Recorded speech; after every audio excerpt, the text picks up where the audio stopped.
Doctor Sheikh से request करूंगा कि कृपया हमें अपने बारे में थोड़ा बताएं और अपने विचार रखें।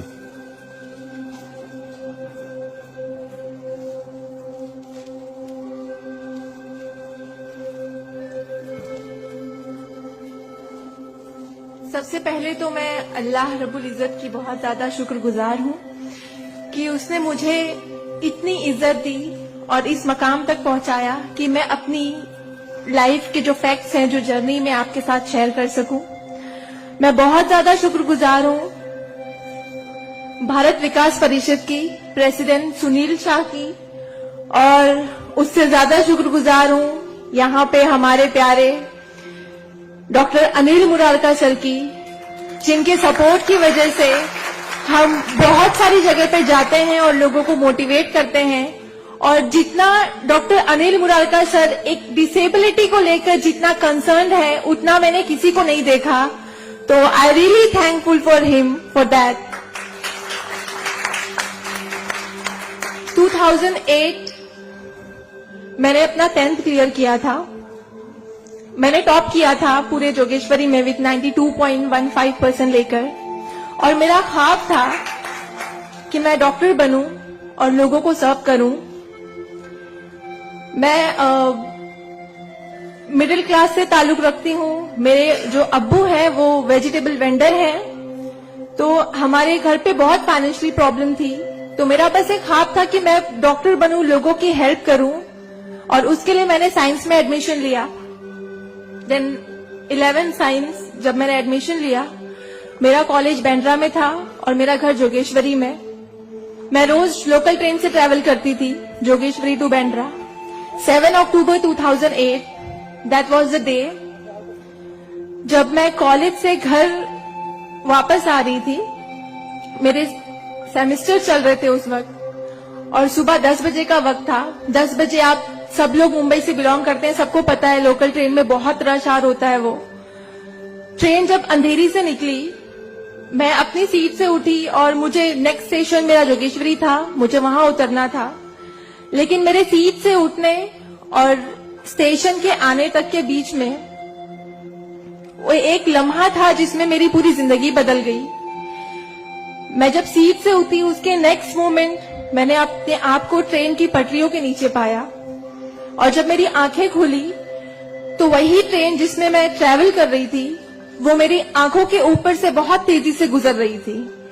एक लम्हे को लगा कि मैं कोई ख्वाब देख रही हूं, लेकिन जब ट्रेन पूरी तरह से मेरे पैरों से गुजर गई, मैं वहां हेल्पलेस थी। और जब बहुत दूर जाके किसी ने ट्रेन रोकी, वो ट्रेन रुकी, और उस ट्रेन को रुकता हुआ देखकर मुझे एहसास हुआ कि मैं कोई ख्वाब नहीं देख रही हूं, मैं सच में ट्रेन से गिर चुकी हूं, और मैंने अपनी दोनों टांगे उस ट्रेन के पहियों के नीचे आ गई है जिसमें मैं ट्रैवल कर रही हूँ। वो पूरी 12 डब्बे की ट्रेन मेरे पहियों से गुजर गई। किसी ने चेन रोकने की हिम्मत नहीं की, और मैं जब वहां गिरी तो लोगों ने मुझे देखा, और 10-15 मिनट बाद काफी लोग आए, मेरे आसपास खड़े हो गए। मेरे पास सेलफोन नहीं था। मैंने अपनी बैग से उस वक्त डायरी निकाली, मैंने लोगों को फरियाद की, बहुत रिक्वेस्ट की, बहुत रोया वहां पर कि मेरे घर पे एक फोन कॉल करके बता दो कि मैं यहाँ पे हेल्पलेस पड़ी हूँ विथ हेवी ब्लीडिंग, मेरे बचने की कोई चांस नहीं है। एटलीस्ट मेरे घर वालों को पता होना चाहिए कि मैं यहाँ पे इस हालत में हूँ, मुझे लावारिस लाश बन के नहीं मरना है। बट उस वक्त मैं यही कहूंगी कि अल्लाह ताला की मसलहत थी। अल्लाह ताला उस वक्त जो मेरी तकदीर में था, किसी ने मेरी हेल्प नहीं की, और मैं वहां पे 30 मिनट ऑलमोस्ट मैं ट्रैक पर विथ हैवी ब्लीड, मेरे दोनों पैर ट्रेन के पहियों के नीचे आ गए थे। मैं उसी हालत में पड़ी रही और मैं कॉन्शियस थी। मैं बस लोगों के सामने रो रही थी कि मुझे कोई पानी पिला दो, कोई घर वालों को कॉल कर दो, लेकिन किसी ने हेल्प नहीं की। And after 30 minute I got railway help. Then मुझे गवर्नमेंट हॉस्पिटल लेकर जाते हैं, वहां पर भी कुछ ओटी स्ट्राइक होता है, मुझे फौरी ट्रीटमेंट नहीं मिलता है। एंड देन मेरा एक्सीडेंट सुबह 11 बजे होता है और मुझे 6 बजे जब मेरी फैमिली प्राइवेट हॉस्पिटल लेकर जाती है, then I got a treatment. And उसके बाद 16 साल की थी मैं जब मेरे साथ ये एक्सीडेंट हुआ।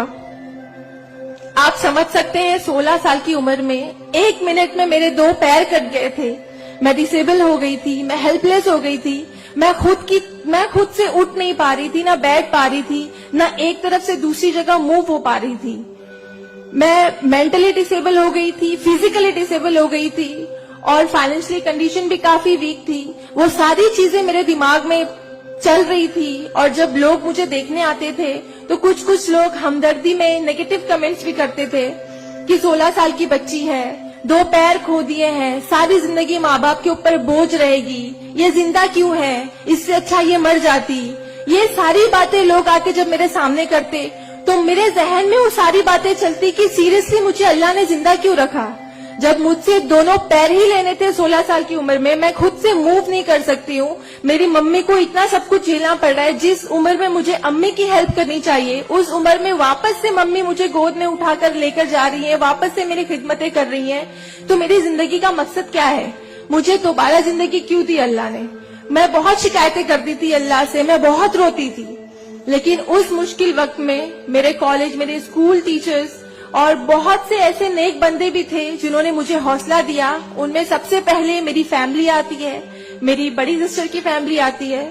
मेरी मम्मी ने मुझे एक जुमला कहा जो जिंदगी भर और मैं हर फंक्शन में बोलती हूँ, वो कि बेटा तुम रो मत, तुम्हारे साथ आज जो ये हादसा हुआ है, अल्लाह ने तुमसे सिर्फ 2 पैर लिए हैं, तुम्हारे पास तुम्हारा दिमाग है, तुम इतनी फास्ट ट्रेन से गिरी हो, तुम्हारे सर पे चोट लग सकती थी, तुम्हारी जान जा सकती थी, लेकिन अल्लाह ने सिर्फ तुमसे 2 मामूली पैर लिए हैं। क्या पता फ्यूचर में तुम्हारे लिए बहुत कुछ रखा हो। तब मुझे बातें उनकी समझ नहीं आती थी, लेकिन अल्हम्दुलिल्लाह अल्लाह का लाख लाख शुक्र है कि आज इस मौके पर जब लोग मुझे एज अ इंस्पिरेशन समझते हैं, एक आइडियल करते हैं, तो मुझे समझ में आता है कि मेरी अम्मी सच बोलती थी कि हौसला रखो, सिर्फ 2 टांगे गई है। आज मैं जब अपने प्रोस्थेटिक लेग से चलती हूँ तो लोगों को पता नहीं चलता कि मेरे पास 2 पैर नहीं है, मेरा एक पैर थाइस के पास से नहीं है, दूसरा नी के पास से नहीं है, बट लोगों को ये अंदाजा नहीं होता है। तो बस मेरी अम्मी ने जो एक बात कहा था कि अल्लाह पे यकीन रखो बच्चा, तुम्हारे साथ जो हो रहा है और जो होगा वो सब अल्लाह ने प्लान किया हुआ है, तुम बस हिम्मत मत हारो कभी भी और बस डटे रहो अपने जुनून के पीछे कि तुम्हें डॉक्टर बनना है। तुम्हारी 2 टांगे नहीं तो क्या हुआ, तुम्हारे पास दिमाग है, तुम ज़हीन हो, तुम आगे बढ़ो। और क्या पता तुम आगे लोगों को लोग तुम्हें आइडियलाइज करें इस चीज को लेके। मेरे डॉक्टर संजय कंधारिया, ऑर्थोपेडिक सर्जन, उन्होंने सबसे ज्यादा सपोर्ट किया इस बात को लेकर कि तू डॉक्टर बन। मैंने अपने जीने की उम्मीद छोड़ दी थी, डॉक्टर बनने की उम्मीद छोड़ दी थी, लेकिन जब उन्होंने मुझे बताया कि तुम डॉक्टर बन सकती हो, तुम बनो, देन मैंने प्रिपरेशन स्टार्ट की। सीईटी कॉमन एंट्रेंस टेस्ट होता है to getting admission in medical college, मैंने वो क्रैक किया। I got 3rd rank all over Maharashtra in PH quota. And after that मुझे बहुत खुशी हुई कि मैंने 3rd रैंक क्लियर किया है। Now I got admission, I will get admission in MBBS. But वहां पर भी एक प्रॉब्लम थी मेरे लिए कि मुझे डिसेबल परसेंटेज 89% डिसेबल हूं मैं, और मेडिकल में एडमिशन के लिए 40 to 70 there is a criteria to get admission for MBBS. मैं मोर देन 70% डिसेबल हूं, ये कहकर मुझे उन्होंने डिनाई किया कि आप एलिजिबल नहीं हो, आप एमबीबीएस में एडमिशन नहीं ले सकते हो, आप डॉक्टर नहीं बन सकते हो। तो उस बात को लेकर मैं बहुत डिप्रेस हो गई। देन मैंने वापस अपनी डॉक्टर से हेल्प मांगी, उन्होंने मुझे एक मशवरा दिया कि आप हाईकोर्ट जाओ, बॉम्बे हाईकोर्ट। और जिस बात के लिए एक नॉर्मल स्टूडेंट को सिर्फ पढ़ाई करनी होती है, अच्छा रैंक लाना होता है, मुझे उस चीज के लिए मैंने वो किया, लेकिन उसके बाद भी मुझे बॉम्बे हाईकोर्ट जाना पड़ा। एंड मैं गई, मैंने अब हार नहीं मानी और मैं गई बिकॉज वो मेरा हक था, मुझे डॉक्टर बनना था। और जब मैंने वापस अपनी नॉर्मल जिंदगी स्टार्ट की अपने प्रोस्थेटिक लेग से, मैंने आना जाना शुरू किया, अकेले ट्रेन ट्रैवल करना शुरू किया, देन मैंने रियलाइज किया कि मेरे अंदर कोई कमी नहीं है, मैं एक नॉर्मल लड़की हूँ, मेरे पास पैर नहीं तो क्या हुआ, मैं लोगों को सर्व कर सकती हूँ, मेरे अंदर पैशन है डॉक्टर बनने का। तो मैंने वो बस अल्लाह पे यकीन रखा और मैंने ये सोचा कि अगर अल्लाह ने मेरी किस्मत में रखा है डॉक्टर बनना तो मैं जरूर कोर्ट में फाइट करूंगी। एंड देन मैं बॉम्बे हाई कोर्ट गई इन 2011 और वहां पे मेरा केस डॉक्टर मोहित शाह, चीफ जस्टिस मोहित शाह ने देखा, उन्होंने मुझे ऑब्जर्व किया, मेरे प्रीवियस स्टडी रिकॉर्ड्स देखे, वो सारी चीजें देखे और उन्होंने जब मेरा पैशन देखा डॉक्टर बनने का, सर्व करने का, देन उन्होंने मेरे फेवर में फैसला दिया। एंड 2011 अल्लाह का लाख लाख शुक्र है कि मुझे इंडिया के टॉप मोस्ट कॉलेज में एडमिशन मिला, which is Seth GS medical college and KM hospital. Then 2011 में मैंने अपना एमबीबीएस में एडमिशन लिया। वो जर्नी बहुत आसान नहीं थी मेरे लिए, क्योंकि मेरे पास 2 पैड नहीं है। और जब मेरी काउंसलिंग चल रही थी एडमिशन को लेकर, तो काफी जो डॉक्टर्स का पैनल था उन्होंने मुझे बहुत कुछ हकीकत बताई थी कि आपके लिए डॉक्टर फील्ड आसान नहीं है, इसमें पढ़ाई करना 5.5 साल, आपको एक ओपीडी से दूसरी ओपीडी जाना होगा। और तब मैं 2 क्रचेस यूज करती थी मेरे लिए, तो आपके लिए बिल्कुल भी आसान नहीं है। आप हार जाओगे, 1 साल पढ़ोगे, दूसरे साल आप डिनाई कर दोगे, एडमिशन नहीं लोगे, आप गिव अप कर लोगे। लेकिन बस मैंने दिल में ठान लिया था कि मुझे इन्हें गलत साबित करना है और मुझे लोगों को प्रूव करके दिखाना है कि एक लड़की जो 89% डिसेबल है, जिसे लोग ये कहकर सुनाते थे कि सारी जिंदगी माँ बाप के ऊपर बोझ पर बनी रहेगी, उन्हें प्रूव करना है कि मैं डॉक्टर बन के लोगों को सर्व कर सकती हूँ। और जो मेरे दूसरे डिसेबल भाई बहन हैं, उन्हें भी शो करना है कि after disability, after accident, post accident जो लाइफ होती है वो आप नॉर्मल गुजार सकते हो अपने हौसले की बनिस्बत। तो मैं बस 5.5 साल मैंने बहुत कोशिश की, बहुत दर्द सहे, लेकिन मैंने अल्हम्दुलिल्लाह 2016 में फर्स्ट क्लास से मैंने अपना एमबीबीएस क्लियर किया। और इस बात को देखते हुए मुझे बहुत खुशी होती है, इस बात को बहुत प्राउड मोमेंट था मेरे लिए कि इन 2016 ऑन वुमेन्स डे 8 मार्च मुझे बॉम्बे हाई कोर्ट में फेलिसिटेट किया गया, जो एक हिस्टोरिक मोमेंट था वहां पर कि आउटसाइड से किसी को उन्होंने फेलिसिटेट किया। देन उसके बाद मुझे काफी कॉल्स आए एज अ मोटिवेशनल स्पीकर, मुझे काफी अवार्ड्स मिले। और तब मैंने सोचा कि मेरी जर्नी सिर्फ एमबीबीएस तक नहीं है, मुझे लोगों को और प्रूव करना है कि 89% डिसेबल होके अगर मैं एमबीबीएस कर सकती हूँ तो मुझे मेडिकल फील्ड की हायर डिग्री अचीव करनी है, which is MD, medicine in doctor in medicine. Then मैंने उसके लिए भी कॉमन एंट्रेंस टेस्ट दिया and again I got third rank in all over Maharashtra. और यहाँ पर भी देन अगेन उन्होंने प्रॉब्लम क्रिएट की मेरे लिए।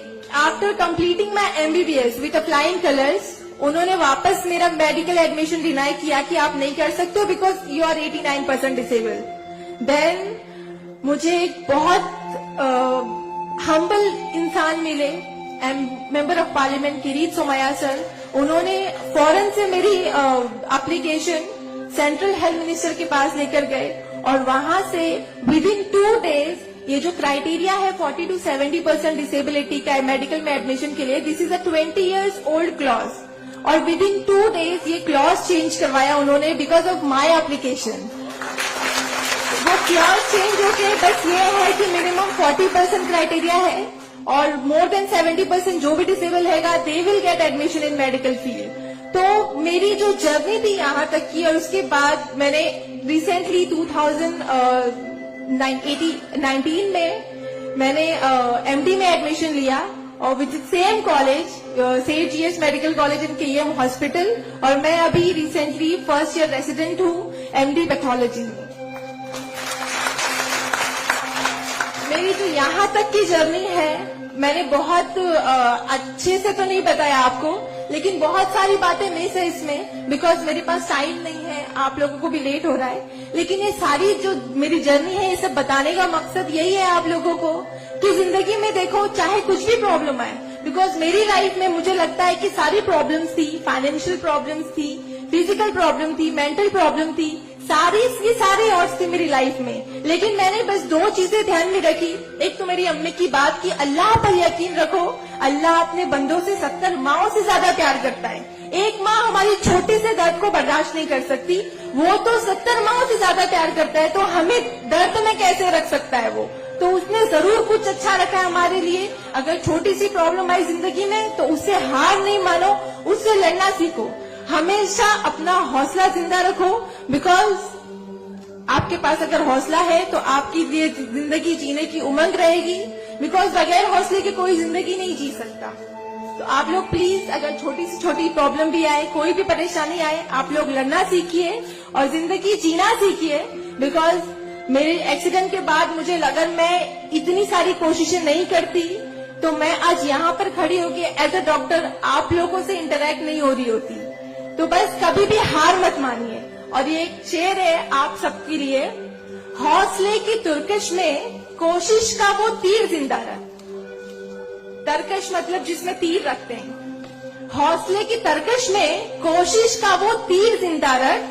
हार चाहे जिंदगी में सब कुछ, हार जा चाहे जिंदगी में सब कुछ, मगर फिर भी जीतने की उम्मीद जिंदा रख। Thank you so much, thank you all of you, मुझे इतने अच्छे से सुनने के लिए। और मैं बहुत ज्यादा थैंकफुल हूँ डॉक्टर अनिल सर की और भारत विकास परिषद की कि उन्होंने मुझे इतना सुनहरा मौका दिया आप लोगों से इंटरैक्ट का। Thank you. धन्यवाद।